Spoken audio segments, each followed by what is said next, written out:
Okay, all right, let's talk about hard light and soft light. What is hard light and what is soft light, how to create them, and how to use them, right? I'm going to show you a bunch of images here, some that I created a long time ago, some I created in Shutterfast. I'm going to show you all of them to show you the difference between them. So usually when you're shooting any type of set, I decided to talk about this because I noticed a lot of stuff going to show the fest. Everybody, I mean, a lot of people, not everybody, but a lot of people shooting like soft light, soft light. Everybody's going through soft light. Everybody wants to shoot soft light. Everybody thinks the soft light is the right way to do it. And you know what? Sometimes it's not. It's going to depend on what you are photographing, the mood that you're photographing, the genre that you're photographing. If you're photographing fitness, for instance, you want a little bit more of a hard light than a soft light. So, with that said, how do we create soft light? Soft light is created by increasing the size of light, putting the light source inside a soft box or behind an umbrella, something that the light's going to hit and going to make the light soft. You're going to make the light bigger, and bigger light is soft light. And you always have to remember when you talk about this, that every time we talk about bigger light, we're talking about in relationship with the subject. So, recapping, soft light is created by increasing the size of the light. So if you put your light inside a soft box or inside behind an umbrella, the light's going to be bigger, so it's going to make it softer. Another thing that to create soft light is by moving the light closer to the subject. The closer the light is to the subject, the softer it's going to be. So the bigger and the closer, the softer it's going to be. So hard light, on the other hand, is totally the opposite, right? So if you move the light away from the subject, the light's going to be a little bit harder. Doesn't matter if it's a small light source or a big light source. Although if you move a big light source away from the subject, you're going to see a little bit of hard light, but really not that hard. Okay, so the hard light is created with a small modifier, and the modifier a little bit away from the subject. Always remembering that this, when I talk about a smaller or bigger modifier, we're talking about in relationship to the subject. Let's say if I'm photographing a person and I'm using a meg sphere, you can see the meg sphere is really small in relationship to my face. So this is small light source. This will generate you hard light. Don't think this generates you soft light, because it will not. It's really good when you're shooting like a few light. This is awesome. When you shoot silhouette, this is awesome. But this will not create soft light because it's small in relationship to the subject. Now, if you're shooting a little ant, like walking across the table, this is going to create soft light. If you can see shadows on an ant, this will create soft light because the ant is really tiny in relationship to this modifier. Okay? So, this is how you define hard light and soft light. But now, when to use each one of them? Most people want to use soft light all the time, which is fine. It's not, most of the time, yeah, you want soft light because it looks a little bit more, it looks nice in the subject. But depending on what you're shooting, it could be depending on the genre, depending on the mood. So let's say if you create a dramatic image with flying dress and stuff, you probably want to go a little bit more on the hard side than on the soft side. If you're shooting headshots, for instance, you may want to go into a soft side. If a soft light. If you're shooting something that has a beautiful bokeh on the background, a really blurry background, you're probably going to be shooting using soft light. And now that you know how to use soft light, so you know how to do this. Just a little pause here for me to tell people on Instagram. If you get into Instagram right now, our lives on YouTube, youtube.com claysouzaofficial. Just hop over there, youtube.com claysouzaofficial. The live has already started over there. So I'm waiting for you there. Hop in there. You don't need to be logged in. You just hop in there. You're going to see that we're live and just click on the live button. Okay, so hard light, soft light. But now the biggest question is when to use each. If you're doing a more dramatic type of photo shoot, if you're using like flying dresses and dramatic skies, you probably want to use a little bit of a hard light. If you're shooting headshots, you probably want to shoot a little bit of a soft light. It all depends on what you really want, as long as the type of light that you use, the quality of light matches the mood of the photo shoot. Okay, so don't go crazy creating hard lights where it's not supposed to be. You need to be aware of the mood of the photo shoot, right? One of the times that I use hard light, I mean really, really hard light, is when I'm shooting fitness. If I'm shooting fitness, I'm going to use hard light. So let me show you a few images. I'm going to show you a series of images here that was probably, I think, my second. This image was taken in 2015. I was looking at the exit today. 2015, like 7 years ago, we had just started. I think this was my second photo shoot, and I'm going to show you this fitness photo shoot that I shot like in 2015. I think it was my second paid gig, and I'm going to show you a fitness photo shoot that I did in Shooter Fest last week. Let me share my screen here with you.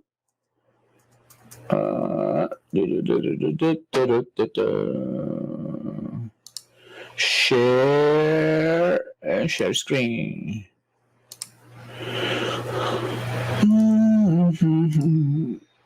All right, so right now you should be seeing my Photoshop screen. And I want to show you these images because I want to show you where I went wrong with them, right? So let me look at this one here. All right, cool. I hope you guys can see this, right? This is my, I think this was my second paid gig that we did. We did over here for Caroline. She is a fitness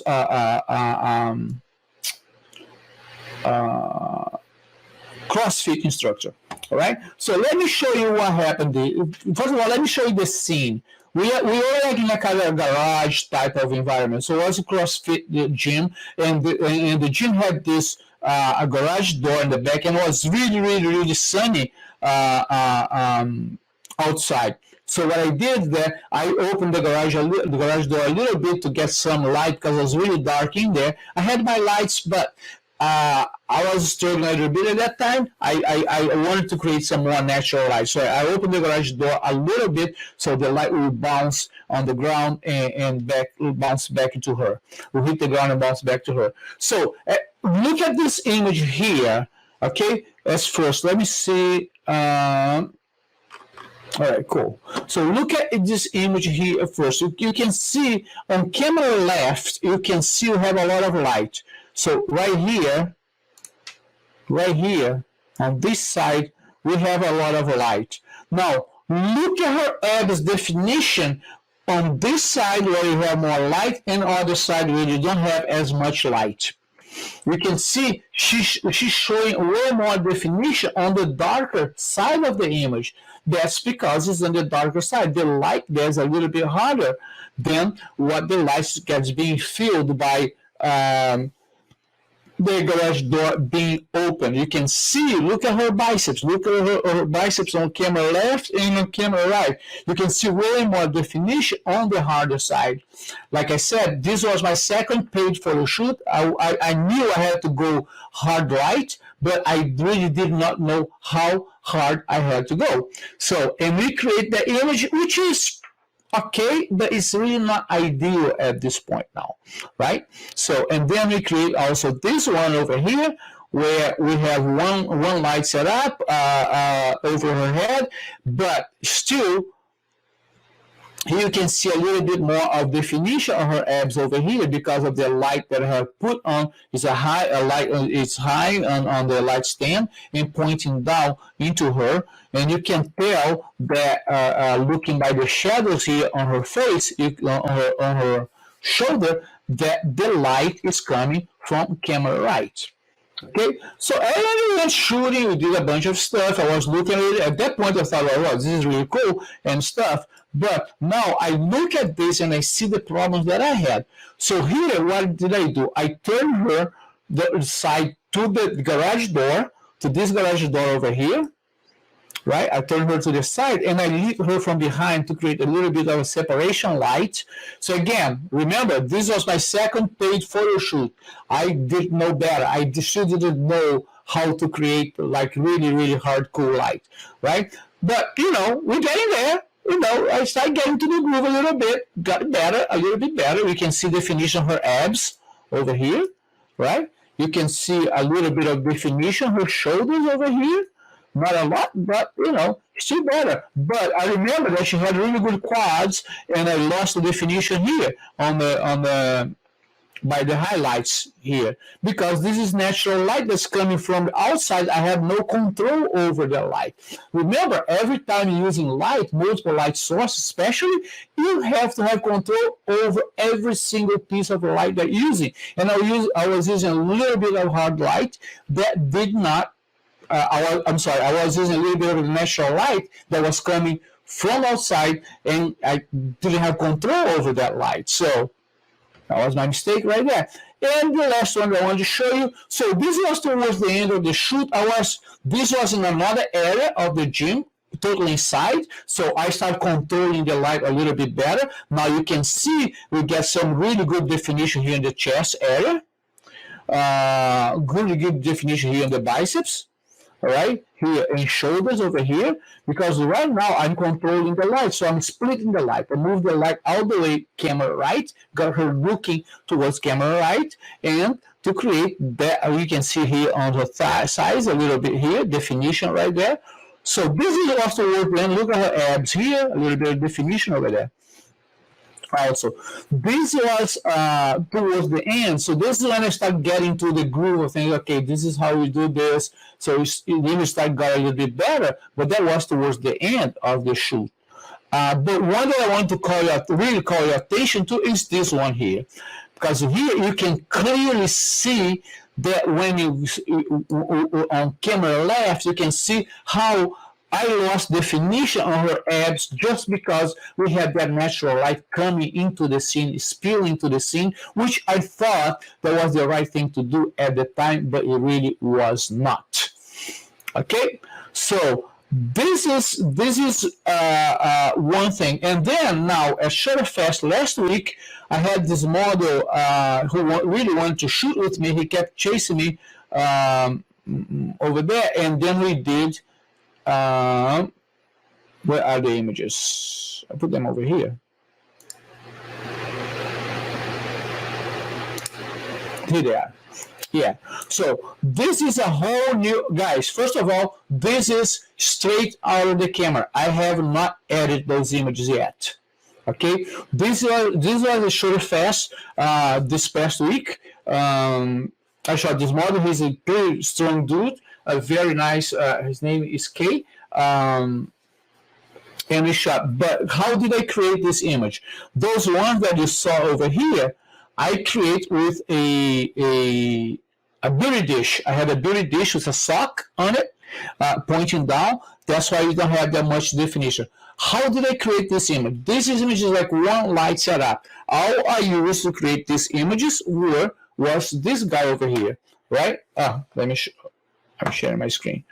Was the only thing that I used to create this image was this guy over here, an AD200 and a small light source, right? This is really high, pointing down into the model. Okay, this is how I used to create these images. All right, now let me go through and walk you through these images so you can see how I created them. Hold on. Share screen.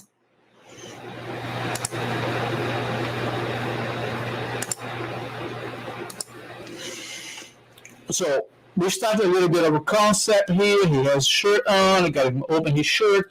Blah blah blah. So again, keep in mind these are straight out of the camera. I have not retouched, have not touched these images at all. Okay, so you can see here from the spots here that we're using camera left. The light is camera left, and like I said, it's really high, pointing down. And so why do we do this? I mean, if I zoom in a little bit here, you can see how hard the light is, because you see the defined shadows that we have here. The movement from light to shadow is really hard, as opposed to something like this, for instance, that has a soft. So you look at this image, you have a soft light to shadow transition, soft light to shadow, right? This is a big soft box, camera left. Okay, this is a butterfly pattern, if you guys remember this, because it has the shape under her nose over here. This is soft light, this is hard light, and the way you tell apart is by how defined the edge of the shadow is. Okay, so as you can see here, this image, I mean, if I was going to edit this, it wouldn't be too long. It would take like about 5 minutes to edit this. This one here also, same thing. All right, same thing. So a small modifier, AD200 with a mag sphere, high on camera left, pointing down. So why we do this? The way we do this, because what we want to create really is highlights on the muscles and shadows under the muscles. This is what makes it different. This is why our goal here is to make him look bigger than what he really is. You can see how defined the highlights and the shadows are. This is why we put this high, because we want the shadows under the muscles, something like this. Look at this one here, right? Same light setup, guys. I just moved the light stand a little bit here and there, but this is pretty much it. And again, remembering that this is straight out of the camera. I did not retouch these images at all. You can see here, I mean, let's do, if you let me, I will do a quick edit of this image here, just for you to see what I will do with this image. I'm not even going to get out of Photoshop. I'm going to use Photoshop and Camera Raw. So I'm going to I have my background layer. I'm going to duplicate the background layer by pressing Control J on a Windows machine. So I have this guy here that I need to remove, because I have a little bit of a hair light coming in, and behind here is glass, right? So I have the hair light, a little bit of the background light hitting here over here to create a little bit of more highlights. But the way I would just grab the clone stamp and go over here and just clone it out like that. Clone this out a little bit here also. I will also crop this a little bit by pushing C. Now let's close up a little bit here. Remove distraction. Let me keep the ratio a little bit. I will close up a little bit here too, just a little. This will be the crop that I will do. Okay, and now if I open Camera Raw by pushing, actually I'm going to do Control J again, duplicate the layer. If I do Control Shift A, I open Camera Raw here. Now I'm inside Adobe Camera Raw. If you don't know, Adobe Camera Raw is just like a lighter version of Lightroom. This is the processor of Lightroom. From here, that's how we create Lightroom. And all I'm going to do here is to accentuate a little bit more the highlights and shadows. Okay, so I'm going to increase the highlights just a little bit here. Just a little bit. I will decrease the shadows to create a little bit more depth. I'm going to bump the whites a little bit, and I'm going to push down bring down the blacks. So I don't like, sometimes I don't like using the contrast, because if contrast tends to mess up with the skin a little bit. But this is pretty much what I would do. And the vibrance here, I'm going to put a little bit more texture here to increase the definition a little bit more. Actually, quite a little bit more here. And vibrance, I will decrease because it had tungsten light, he's a little bit too orange for me. I'm going to grab the vibrancy slider and just decrease a little bit the vibrancy slider. I may even bring the exposure tiny little bit up here. Something like that. Maybe highlights back up a little bit more. And bring the exposure down. Every time you're doing this, like very, very, very little concepts here. And this is how I would do it. There you go. Now you go from here to here. Now I'm seeing, remember what I keep telling you, every time you look at a picture, your eyes will go to the brightest part of the image. And if you look at this image, what are the brightest part of this image? The brightest part of the image is over here, right? This is a distraction. We need to take care of this. And here's a little quick technique of dodging and burning in Photoshop. And when you create a new layer, I can go here, layer, new layer, or I can do Control, Shift, and the letter N as in nothing. Bring up the layer, and I'm going to create this layer as an overlay, and I'm going to check this guy over here, fill with overlay neutral gray, so it's 50% gray. When I click on this, it creates a layer that has gray on it. Now, in this layer, every time that I paint black, it's going to burn, meaning it's going to darken the image, and every time I paint white, we will brighten the image. We'll dodge the image. Dodge is when you go brighter, and burn is when you go darker. If you need to do both, dodge and burning on the same image, I would advise you to create two separate layers to keep things organized so you know what's happening all the time. In this point here, for this quick live, I'm just going to go and do some burning on these guys over here. So my foreground color here is already black, and if you want, let's say if you have different colors here, let's say I have red and I have green here. Let's say these are my colors, so these colors don't work. It needs to be white or black. All I do is to push the D as in David key, and now I turn everything in black and white. And if I need to switch this color, I'm just putting X. If I press X, it will go from black and white to white and black. Right? So right now I want to burn. I want to darken those steps a little bit, and I'm going to grab a brush by pressing B, and it needs to be a really, really soft brush. So I'm going to go with a 5% brush here, and now I'm going to darken this guy a little bit more over here. There you go. I'm going to push this a little bit smaller here and over here. I'm going to darken a little bit more here, a little bit more, maybe his face a little bit here. I'm going to leave the highlights on his muscles, otherwise you're going to lose a little bit of definition, and maybe take a little bit out. And that would be it. I wouldn't be doing a whole lot more of this image. Well, if it was a client, I would probably go here and start picking stuff, things like this, for instance. I will go back here and do cloning over here, maybe pick this a little bit, pick this a little bit, anything that's not, and that would probably would pick a little. Can I do this? Let me see. No, that doesn't work. I would probably pick on those highlights here by decreasing the highlights, maybe clone in a different way over here. Oops. Hold on. Clone in a different way over here. Use highlights from somewhere else in the skin, like that. Oops, a little bit smaller here. Maybe here, cloning the highlight. Oh, not the eyebrow. Yeah, just clone the highlights a little bit here.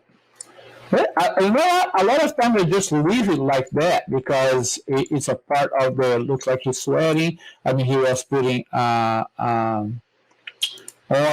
like all the time, so it's natural that he's going to be a little bit shiny. So for this type of stuff, I usually leave it there a little bit, and that's how I would. That nose job would stay horrible. Hold on. Yeah, I think that's fine right there. Let me see over here. On this a little bit here. No, not the last one. On this little highlight here. And this little guy over here. I went way over than what I wanted to show. There you go. Yeah, I would keep it like that. What's happening to his nose? You know what? Let's undo that nose job. Yeah, let's just take care of this for now. Yeah. Take care of the highlights. Oops.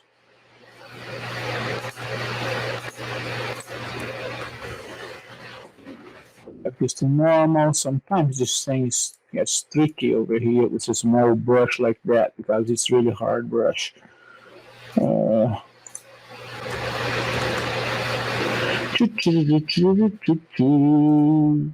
it from somewhere else. I don't know what's happening here. Let me see. And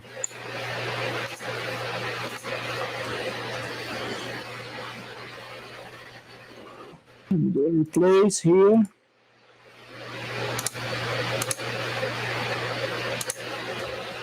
I think it might be this layer that's affecting it. Yes, that was that layer there. Yeah. There you go. Now we're cooking the gas. Remove this highlight from here.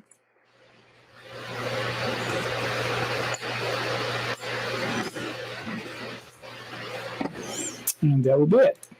That will do it. Right? So this is, I would probably like, if it was a client, I would probably work on his forehead a little bit here. Not really removing, but making a little bit less visible. But point of this light is the lighting, right? Maybe like take care of those three highlights over here also.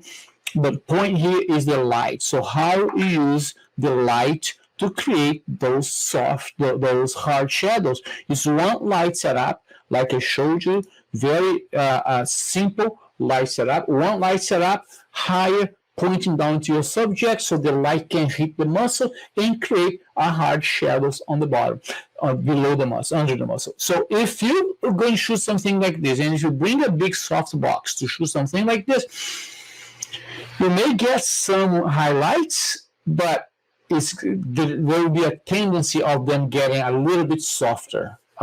You can even try to put the softbox in a boom and light from the top to create the shadows from top to bottom, but watch for that, right? So every time you create like fitness photo shoot or any other type of photo shoot that requires hard light, just be careful. But as you can see, I think this is I think it's a big difference from here. Let me bring them over there, him over there.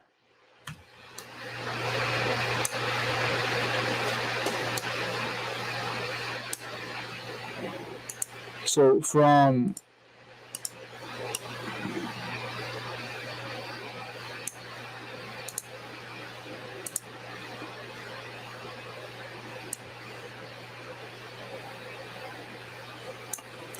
here to here, that's a big difference. The whole thing about this over here is about embracing the shadows. Remember, I'm always talking about every time you become a flash photographer, you have to start looking more at the shadows than at the light. At this point here in my career, like I said, this was my second paid photo shoot. I didn't know better. I was looking more into the lights than the shadows. Here now, after 7 years, I can look at the shadows now and kind of use the lights just to highlight a little bit where I wanted it to be.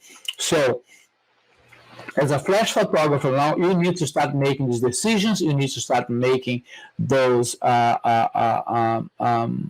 choices when you pick which modifier I'm going to pick, which type of light I'm going to pick. Because if you use a light, a soft light with the a fitness model, it may look okay, but you're going to be doing a little bit of a disservice because the person is not going to look as muscular as they really are, if they are muscular. Okay, we're talking about here muscles, highlighting, showing, and hiding. It's like boudoir. Boudoir, you use light to reveal and use shadows to conceal. So it's the same idea here, but you want to do this in the right way. All right, guys, do you have any questions for me? Let me see. There's nobody on Instagram. We got no questions at all. Everybody's all right. It's all good. You guys get it? So you guys now can go and try some fitness shot, because this is all about trying and error, right? Trying, make mistakes, and learning from your errors. All right? Good to go? All right, guys. Thank you so very much for being here again, one more time. And we're going to be from now on, you're going to get consistent. And so every Monday and Wednesday at 8:08 p.m. Eastern Time, I'm going to be here talking about photography, lighting, composition, and posing. If there is some specific topic that you guys want me to talk about, send me a DM on Instagram or comment here on this video, and I will make sure that I talk about that if it fits our theme.